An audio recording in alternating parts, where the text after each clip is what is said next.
day 3 of Advent.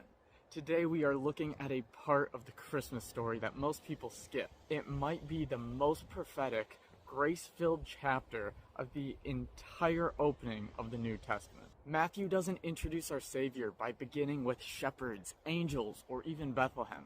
He begins with a genealogy. His very first sentence is a shout. This is the Messiah, the son of David, the son of Abraham. Matthew 1:1. In that one verse, Matthew ties Jesus to the two greatest covenants in Israel's history.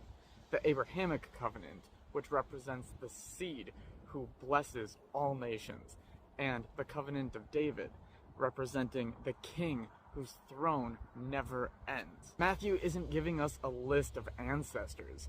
He's presenting a legal announcement of the king, the fulfillment of thousands of years of prophecy. Matthew isn't just listing random names. He selects names that reveal the gospel story before Jesus is even born. What does all this mean? This genealogy preaches a message, and that message comes out to God's promise moves forward through faith, grace, scandal, brokenness, exile, and redemption.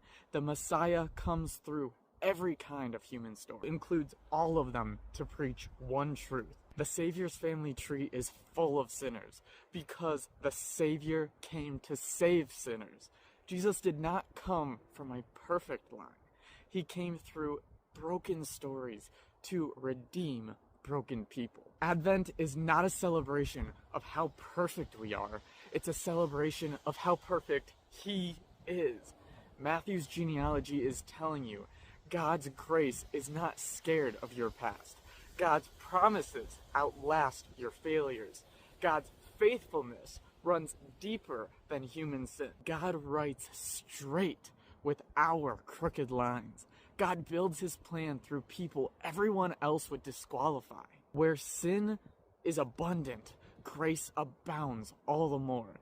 And the family tree of Jesus proves just that. So before Matthew shows us a manger, he shows us a Messiah whose very lineage is dripping with redemption. A king born of prostitutes, outsiders, adulterers, and sinners. All of this to prove that no story is too broken for God to weave into his perfect plan. This is the gospel written in names.